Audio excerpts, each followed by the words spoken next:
जय माँ काली मित्रों, आपका हमारे चैनल माँ काली माँ दुर्गा शक्ति संवाद में स्वागत है। मित्रों, अगर आप हमारे चैनल पर नए हैं तो हमारे चैनल को सब्सक्राइब कीजिए, लाइक कीजिए, शेयर कीजिए, साथ ही नोटिफिकेशन बेल को भी प्रेस कीजिए जिससे हमारी आने वाली वीडियोस का नोटिफिकेशन आपको तुरंत मिल जाए। मित्रों, आज का जो विषय है वो विषय ये है कि हमारी हाजिरियाँ क्यों रुक जाती है।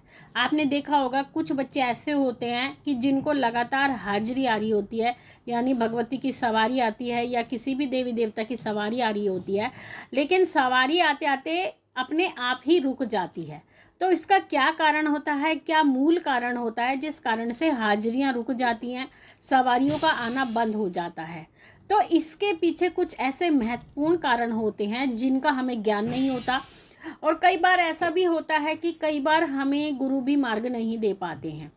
तो ऐसी क्या चीज़ होती है? देखिए, जब हमारे शरीर में किसी भी देवी या देवता की सवारी आती है, उस समय पर हमें अपने जीवन को बहुत ही तरीके से जीना होता है।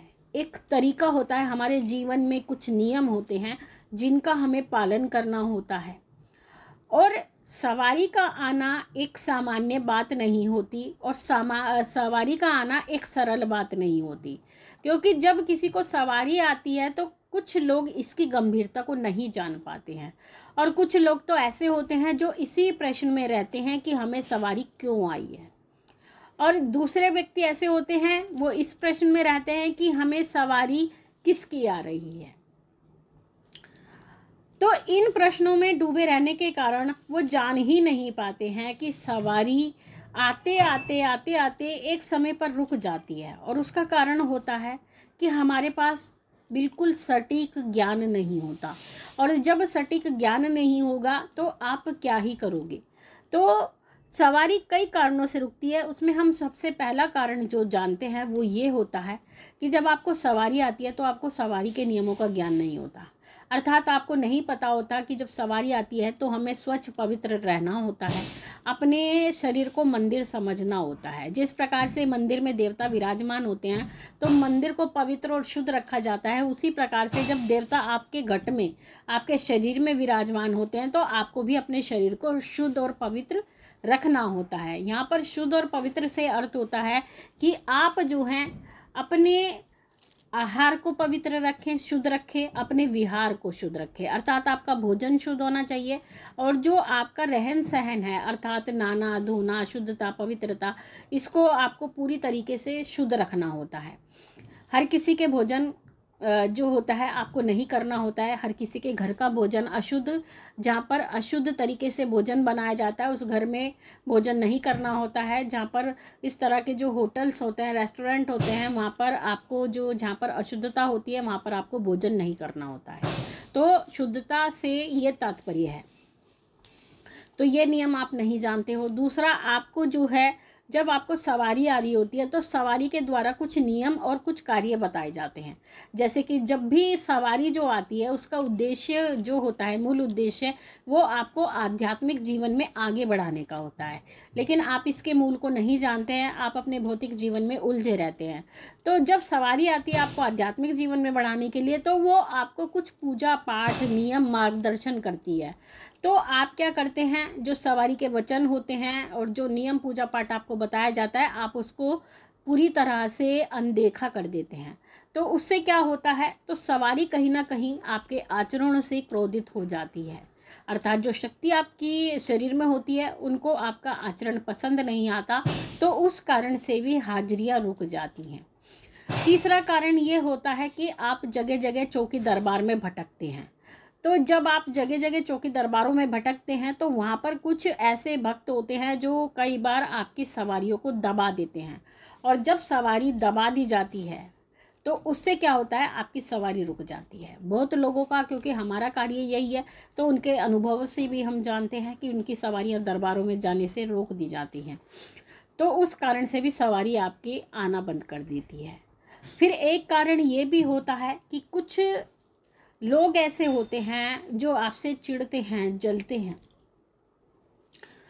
तो वो क्या करते हैं, आपको कुछ ऐसा खिला पिला देते हैं, कुछ अशुद्ध भोजन करा देते हैं, या शमशानी चीज़ या शमशान की राख या कोई अभिमंत्रित जल, भोजन, कुछ मिठाई आपको खिला देते हैं, लौंग इलायची इस तरह की खिला देते हैं कि जिससे कि आपकी हाजिरी आना रुक जाती है।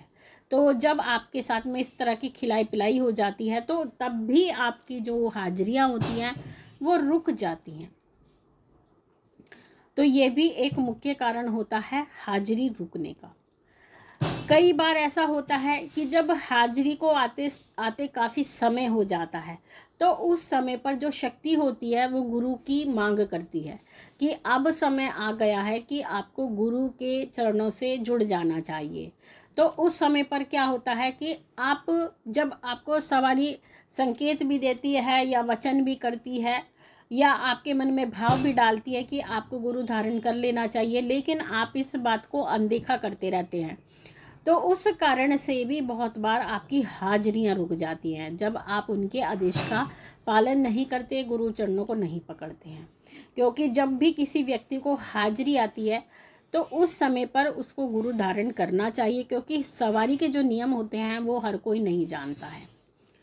एक और कारण ऐसा भी होता है कि जब आपको हाजिरी होती है और आपको सही गुरु नहीं मिल पाते हैं, अर्थात जब सवारी आपको आती है तो आपको ऐसे ही गुरु धारण करना होता है जो शक्ति वाला होता है, जो शक्ति को चलाना जानते हैं, आपको ऐसे ही गुरु धारण करने चाहिए। लेकिन आप ऐसे व्यक्तियों को गुरु धारण कर लेते हैं, जैसे कि आप किसी पंडित जी को गुरु धारण कर लेते हैं जिनको शक्तियों का ज्ञान नहीं होता। उनको ज्ञान होगा वेदों का, पुराण का, लेकिन जो शक्तियों का ज्ञान है वो किसी वेद पुराण में नहीं मिलता, ये एक विशेषज्ञ के पास ही होता है। तो अगर आप ऐसे गुरु को धारण करते हैं जिनको शक्तियों का ज्ञान नहीं होता तो वहाँ पर भी आपकी सवारी का जो है बैलेंस नहीं रहता और वो सही तरीके से नहीं चल पाती है, तो उस समय पर भी हाजिरियाँ रुक जाती है। उल्टे सीधे उपाय करने से भी हाजिरियाँ रुक जाती हैं, उल्टे सीधे उतारे करने से भी हाजिरियाँ रुक जाती है। मान लीजिए आपको सर में दर्द है और आप किसी से पूछते हैं या पंडित जी से पूछ लेते हैं या किसी ऐसे ही जो भक्त के पास जाते हैं जो आपका गुरु नहीं है और वो आपको मान लीजिए कोई भी उतारा बता रहे हैं और आप उतारा कर रहे हैं, तो ऐसे उतारे करने से भी कई बार हाजिरियाँ रुक जाती हैं। तो ये हम कहेंगे कहीं ना कहीं आपके अपने दोषों के कारण ही हाजिरियाँ रुकती हैं। अन्यथा जब एक बार शक्ति का आना प्रारंभ हो जाता है तो शक्ति अपने वेग से आती है। जिस प्रकार से आप किसी भी जो जल के प्रवाह को आसानी से नहीं रोक सकते हैं, जब बांध बांधा जाता है तभी जल का प्रवाह रुकता है, उसी प्रकार से सवारी का भी जो वेग होता है वो भी इतनी आसानी से नहीं रुकता है। उसके पीछे कोई ना कोई ठोस कारण होता है तभी सवारी का वेग रुकता है, तो वो वेग आपकी गलती से ही रुकता है। तो जो भी कोई सवारी वाला बच्चा होता है हम उसको हमेशा से यही कहते आए हैं कि कभी भी भटको मत, कभी भी इधर उधर मत जाओ, और जब भी आपको किसी भी मार्गदर्शन की आवश्यकता हो तो केवल गुरु के सानिध्य में जाओ। तो एक ऐसे योग्य गुरु के शरण में आपको शरणागत होना चाहिए जो आपको हर परिस्थिति में आध्यात्मिक मार्गदर्शन दे सके। ये नहीं कि आप अगर आपका भौतिक कार्य नहीं बन रहा है तो आप उस गुरु को छोड़ करके भाग जाए और किसी और गुरु से जुड़ जाए कि हमारा ये भौतिक कार्य नहीं कर सकता। भले ही आपका भौतिक कार्य ना बन रहा हो, लेकिन आपका जो आध्यात्मिक कार्य है, जो आपकी आध्यात्मिक परेशानी है, उसका निवारण वो करने में सक्षम हो। तो मित्रों, ये थी जानकारी आप सभी के लिए। माँ भगवती से यही प्रार्थना करते हैं कि वो आपके भंडारे भरती रहे, आपकी सभी मनोकामनाओं को पूर्ण करती रहे, आप पे अपना पूर्ण आशीर्वाद बना के रखिए। आपसे जल्दी मिलेंगे, तब तक के लिए जय महाकाली, जय महाकाल।